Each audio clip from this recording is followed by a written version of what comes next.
Difference between AM and FM? Imagine for a moment you wanted to communicate to your friend next door by yelling in Morse code. At first, you tried just yelling louder and softer. Ah! This works, but it has problems. It gets more easily confused by distance or noise. So you switch to changing your pitch instead of volume. The first is AM, or amplitude modulation. The second is FM, or frequency modulation. Truly Eli 5. Thank you. As it relates to light, amplitude is the intensity or brightness and frequency is the color. Just to complete the analogy for you. I like how this works as an intuitive analogy as well as a physically correct one. It's also literally correct and damned correct. Not to mention technically correct. The best kind of correct. Damn, baby, are you a broken nuclear reactor? Because you are correct. If you want to communicate the word dog to someone in normal speech, you'd usually just say it, dog. But you could also spell it out, naming each letter, dog. But if you're trying to send the concept across a long distance, sound doesn't work. It attenuates, or fades, in short order. Options for long distance transmission, before radio, were on/off pulses on a wire or flashes of light. Other options, like semaphore flags, also exist for medium distance. Representing a letter with this physical shape is hard when all you've got is pulses. So instead you encode each letter with a unique sequence of pulses.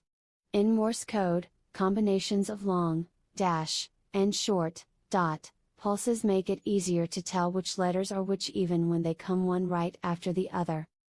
So Morse code doesn't code a message in an encryption sense. It just encodes the letters so that they can be sent over a distance by pulses on a wire or flashes of light. Imagine a language with only two letters. They're called dot, and dash. Except this language is basically just English with a different alphabet. So if you want to say the letter A, you say, all the words are spelled the same, you just spell them with the two-letter alphabet. That's basically it. You just have to practice it a lot. But it's useful in that you can send messages a long distance, and hear them through a lot of noise, when someone is typing with a one-key keyboard, and dot is when they hold the key for a short time, and dash is when they hold it for a longer time. Morse code uses on and off signals to make letters. If you wanted to talk to your neighbor across the street with a flashlight, spelling the letters out with light wouldn't work. So you create a chart that relates letters to on and off patterns of a light. They're easy to interpret. A quick blink on/off is a dot. A slow on/off is a dash. So turning a light on and off 3 times quickly would be 3 dots, or, s, turning a light on for a second, off for a second, 3x, would be 3 dashes, or an O. AM is wiggling the slinky side to side to send a message. FM is pushing and pulling the slinky to send a message. If you have a slinky, try it and see smile. I didn't realize the community of r/a is really just a AM radio station. They play the same song, all day, and it's terrible. Like all radio stations, then. Reads like an unmodulated carrier wave. Is there a radio system that uses a combination of AM and FM, i.e. Yes, QAM, quadrature amplitude modulation, modulates both frequency and amplitude. It's used for digital data transmission, like Wi-Fi, 5G, TV, etc. Bro, I feel like a goddamn scientist up in here, haha. Remember Pythagorean theorem? Those triangles have a lot to do with FM, AM, QAM, and other types of modulation. Sort of. Pythagorean theorem works on the Cartesian plane, but QAM/QAM64/QAM256 is a polar coordinate system. Both involve trigonometry. If we go one layer deeper, I'm out. QAM on its own does not modulate frequency, unless you're talking about some special case here. Was thinking of QPSK here, not QAM. There is only amplitude information and phase information. The demodulation does not use frequency information. QAM modulates amplitude and phase at a single frequency. If your QAM transmitter is changing its frequency, your receiver is going to be a very unhappy camper. Wait, so if AM is more easily distorted by distance, why do they use AM for long distance communications? AM has the advantage over FM that it is transmitted at lower frequencies. Low frequencies are not easily absorbed by objects and can be reflected by a natural layer around the Earth, ionosphere, while high frequencies cannot travel as far because they do not reflect around the roundness of the Earth. The problem with the noise is reduced by using lots of transmission power, yelling really loud. FM uses more bandwidth, and this makes it impractical to use on these low frequencies because that would severely limit the number of stations in the world, and of course, AM radio already used these frequencies when FM became popular. The higher frequencies of FM make long distance broadcasts hard, but for a local radio station that's not really an issue. This is mostly valid for radio broadcasts though. Nowadays we do use high frequency transmissions over vast distances, satellite communication for instance, avoiding the need for reflections, but these use directional antennas instead, the equivalent of yelling through a tube. Fun fact, FM radio is just below the band used for aviation VOR and ILS instrument systems. Aviation uses these frequencies in an AM mode, however. Ever wondered why the highest FM station is 107.9? That's because 108.0 is a VOR, VHF omnidirectional range, frequency.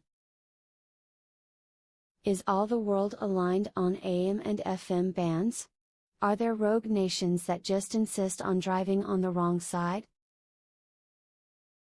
No, it varies between countries. Japan, for example, broadcasts FM on 76 to 95 MHz. Although Japan is kind of the odd one out. Most countries use 87.5 to 108 or thereabouts. To add to that, even in the same bands, the channel spacing and bandwidth may differ. The US FM broadcast band uses 200 kHz spacing, like 88.1, 88.3, 88.5, etc. Other countries allow closer spacing. Some radios have a bandwidth switch to allow international tunings. If I remember correctly, also the AM electronics are simpler than the FM electronics. So back when radio was first made for the mass market, AM was simpler tech and built out first. You can build a really crude AM receiver out of a length of wire, a tunable capacitor, a diode, and an earphone. This a great comment, and you know your stuff it seems. Little disappointed you didn't throw out an engineer's favorite buzzword, signal to noise ratio. This joke fell on the floor and was lost in the noise. AM is lower frequency, not because it has to be, only for historical reasons, so it propagates over long distances by diffracting around obstacles. FM came later and therefore uses a higher frequency part of the spectrum, so it doesn't diffract as well, and therefore doesn't propagate as well across long distances near the surface of the Earth. What would happen with an FM signal, but in a lower frequency?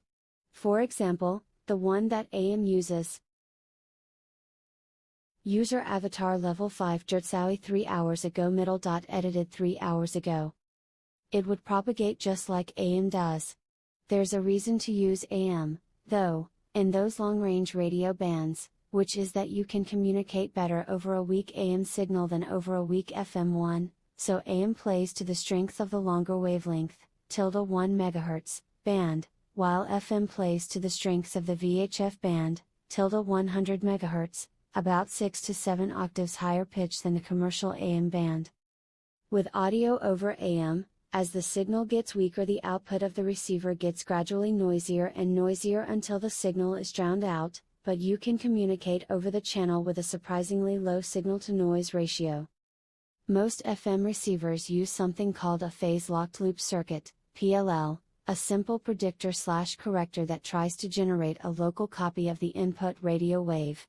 When it's locked onto an incoming radio signal, the PLL also produces the audio signal that gets amplified and turned into sound for you to hear.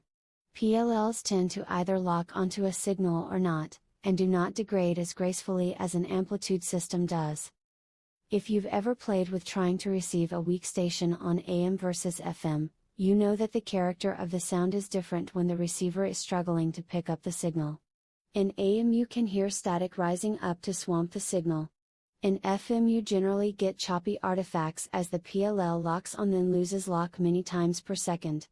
It's harder to understand speech in a poor FM connection than a poor AM connection. Incidentally, that static you hear in an AM radio is the result of something called automatic gain control, AGC. The way you decode AM radio is to filter out everything coming down the antenna except for the particular station you want, then to rectify the signal. The rectifier literally just folds negative voltages up to be positive. It's the same type of circuit used in a wall wart USB power supply, but much faster. When the signal gets weaker, the output naturally gets quieter. Your receiver has an AGC circuit that turns up the volume to compensate. That way the sound you hear doesn't get softer or louder as the radio signal changes strength. The static is actually caused by the random jiggling motion of electrons inside the radio receiver. It's always there, it's just usually very quiet, because the AGC has turned down the volume. AM reflects back from the upper layers of the atmosphere, at long the curvature of Earth gets in the way. How would you explain this to a flat earther? You don't. They didn't logic themselves into it, you aren't gonna logic them out of it. Step 1, find someone who isn't a flat earther. Step 2, talk to them instead. Simply? God listens and reflects all AM communications. Or was it the crust between upper water and air? I don't recall. All technology is from aliens, anyway. Sarcasm. I wouldn't even bother to speak to them, much less explain the curvature of the Earth. You can't. They will explain how ionospheric reflection still works on a flat Earth because no antenna is pointed perfectly up, they are always at a very small angle, and that is enough for the phenomenon to take place. AM and FM are how the carrier wave is modulated, but it's the combination of the frequency, the time of day, and solar activity which dictate the maximum usable frequency, MUF, which will be reflected by the different layers of the ionosphere. Transmitting a signal with a frequency higher than the MUF and the signal will be absorbed/lost to space.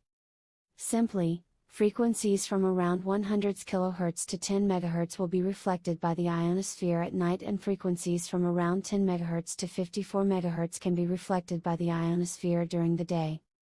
This is irrespective of the modulation, AM, single sideband, or carrier wave, Morse code. FM is not used for modulation below 75 MHz because you cannot frequency modulate a low frequency and send useful information without using lots of frequency, which would waste considerable bandwidth. For public radio broadcasting there are a couple reasons. First, AM infrastructure, hardware and spectrum allocation, was established before FM, so it's already in place. Second, stations that use AM are mostly used for talk radio, which doesn't require as much fidelity as music.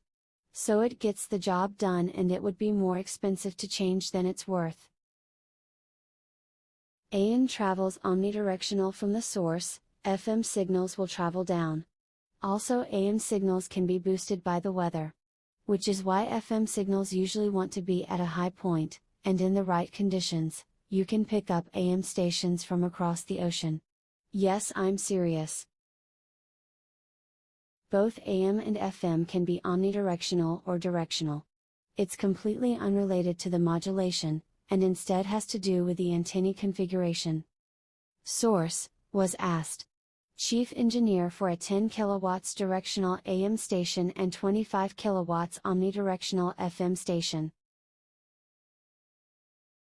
Yeah, here in New Orleans we have 870M and at night it can be heard up to Ohio, west over to Colorado/Wyoming, and east over to the Carolinas.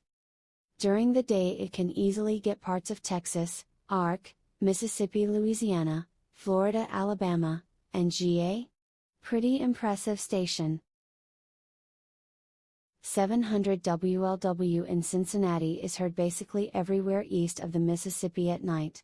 In perfect conditions at night, it has been heard all the way in Hawaii before. For a short period of time it was authorized to run at 500,000 watts and it basically overpowered all radio stations on the same frequency anywhere remotely close. 500,000 watts also lead to reports of being able to pick up the station on common metal items like box springs in the houses surrounding the transmitter. It was stopped pretty quickly. Even today they have to have towers to the north of the main transmitter that put out an interfering wave to prevent the station from being too strong in Canada and overpowering their stations. This is one reason why the St. Louis Cardinals have such a huge fanbase. The AM station, KMOX 1120, is incredibly powerful and on clear nights could reach half the country. People who lived outside of major cities with teams could easily pick up and listen to games. My boy Tarzan is all about the AM. This is a great analogy. Hold up, so how can an FM station be on a specific frequency when it works by changing frequencies? Am I misunderstanding frequency modulation? Notice how available frequencies aren't immediately beside each other. The frequency you tune to is a central frequency. The actual frequencies used are a range, bandwidth. Wi-Fi works the same way, and you can use wider frequency ranges to send more data, but you will also be more prone to interference. 88.0 to 88.2 MHz is called 88.1 FM. 88.1 is the middle frequency. The loud parts of the audio are technically at 88.2 MHz and the quietest parts are at 88.0 MHz. That's a big hint for how FM demodulation works. What about DAB? And is one of them superior? DAB is a different animal, fully digital. It's basically like sending an MP3 over something kind of like FM, phase shift keying or even quadrature, which is deep magic. Imagine having two tones, and the value is the ratio of the loudness of the two tones you hear. That's vaguely how quadrature amplitude modulation works, and is how your cell phone and Wi-Fi work too. Most modern radios, it's just so efficient. Phase shift keying is having a tone, but having it kind of skip a beat here and there. The skips are the one S. Advanced PSG has it skip half or a quarter beat, or even skip multiple fractions of time in the same beat. What about LW? Long-wave radio is a low-power frequency used for reaching longer distances. High-power frequencies punch through the air, and only work if you have line of sight. Low-power frequencies can, under the right conditions, bounce off the air, and ground to go around the curve of the Earth. Radio signals and light are basically the same thing. To carry a signal, we vary some aspect of the signal. So an Eli 5 for this would be AM, the light varies by how bright it is. FM, the light varies by color. I have been trying to understand this for decades and this analysis is better than anything else I have read. Thank you. It's literally the analogy given in my Intro to Physics 2 class I took for my BS in Applied Physics. Haven't needed it in almost 20 years. It's not even an analogy, since radio waves are the same thing as light. It's a literal description. You are correct. I want to say I got it from a question in Survey/Beichner's Physics for Scientists and Engineers with Modern Physics 5th ed. I know it was discussed in my Physics 2 for Physics students class that covered electricity, magnetism, M-waves, and other modern physics. Since AM is how bright it is, would that mean that over distance as the wave loses power it'll change the sound of the transmission? That is exactly what happens and the reason we've mostly switched to frequency modulated aka FM, signals. The human brain is pretty good at compensating for speech, which is one reason talk radio survives on AM. The main reason, of course, is that it's cheaper. Why is it cheaper? AM receivers, and transmitters, are a lot simpler than FM. Building an AM radio is a pretty basic electronics project. In addition, FM radio waves shoot out into space, while AM radio waves reflect off the ionosphere back down to Earth. So if you're trying to broadcast over an area larger than the visible horizon, for FM you need to build multiple radio towers, but for AM you can just build one and crank up the transmission power. Exactly. This is why the radio operators on the Titanic and Carpathian had an argument. Carpathian started broadcasting about 10 miles away from Titanic with enough power to be heard on land. The Titanic's Marconi operator was listening to the station on land, i.e. volume turned up to hear a faint signal, and then the Carpathian suddenly cut in so loudly that the operator threw his headset off to escape the noise, then radioed the Carpathian and told him to shut up. Shut up? Shut up? So weird how sounds transmitted through AM radio signals worked similarly to just yelling really fucking loud. I had no idea old transmissions used to drop off in volume as you got further away. Yeah, it drops off with the square of the radius from the transmitter. Usually, though, lots of stations are broadcast from the same transmitter, and you don't move a significant portion of that distance in a short period of time. You can notice it, however, if you tune into distant stations. I live in the eastern UK, but can sometimes pick up Irish stations very faintly on AM. The signal information gets overwhelmed by random noise at some distance from the source. There are many sources of AM noise in the universe. Very few FM noise sources. Idiot moment, but I've only just realizes that AM means amplitude modulation and FM is frequency modulation. Never occurred to me before. Absolute moron.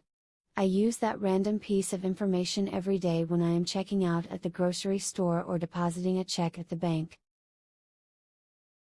How do you get the full frequency spectrum in AM and vice versa? See the GIF that /u/Luckbot posted. It does a better job of explaining the intricacies of how the carrier wave and signal are transmitted. Wait, so does the A stand for amplitude and the F stand for frequency? Man, that makes so much sense. Yes, it's amplitude modulation and frequency modulation. Modulation being a fancy word for what's changing to encode the signal. They sure do. You don't. In this analogy, AM will always be red light, and FM will always be 100 lumens. You're only varying one axis over time, same as a sound wave. Could you encode two data streams into a carrier wave by doing both amplitude and frequency modulation? Yes. Yes, of course. In the first example you can send two kinds of signal or bits. Bright light equals 1, dim light equals 0 or red light equals 1, blue light equals 0. In this case, when you choose AM or FM, you can only send one bit of information at a time. If you extend this analogy and think of a light that can be red or blue, bright or dim, then it gets interesting, as you can send one of four possible signals. Dim and blue equals 0 dim and red equals 1 bright and blue equals 2 bright and red equals 4. Now we can send twice as much information at a time. In reality, for modern digital communications, by really carefully controlling the signal we can send one of 64 possible signals at a time. This is done not by combining different modulation but with subcarriers either sideband, above or below your main signal, or out of phase, think offset by 90 degrees to contain data on each color of your digital TV broadcast, left and right audio channels, etc. Look up AM stereo or QAM for more. Then there's transmitting across multiple frequencies at the same time, frequency multiplexing and spread spectrum. This is something that I believe is actually done quite often. Look up quadrature amplitude modulation. It is used in Wi-Fi and other communication methods. As a matter of fact, that's how digital HD television signals are transmitted both over the air and over cable. Turn up the brightness. The frequency range of audible noise is tiny compared to the frequency of the carrier. For FM it's in the tens of megahertz up, generally, and the audible signal tops out at 19 kHz. The simple answer is that we use variable frequency oscillators to drive AM and FM broadcasts. AM receiving can be done as simply as tuning your antenna to one station. FM uses a decoder whose base frequency is set to the channel's carrier base frequency. Everything is electromagnetic. Question your existence. Also have a nice day, smile. AM is amplitude modulation. You send a signal of your carrier frequency and increase/decrease the amplitude, peak height, of the wave so it matches the signal you want to send. FM is frequency modulation. You send a signal of your carrier frequency and slightly adjust the frequency according to the signal you want to send. When I was 8, I thought you had to listen to AM in the morning and FM in the afternoon. That's cute. On the Hannah Montana show, Billy Ray Cyrus got his son an AM radio, and the son asked, "What if I want to listen to music at night?" And I thought until this very day that AM radios were just less effective at night. AM is actually better received at night, on long, medium and shortwave bands, because less interference is received from the sun. Not quite true. You're partially correct. They travel further because the sun's photons don't energize the ionosphere as much, lowering the bubble around us that the radio waves refract off. Less ionization means the waves can more readily bounce. It's not due to interference. I thought they made a mistake, should be PM instead.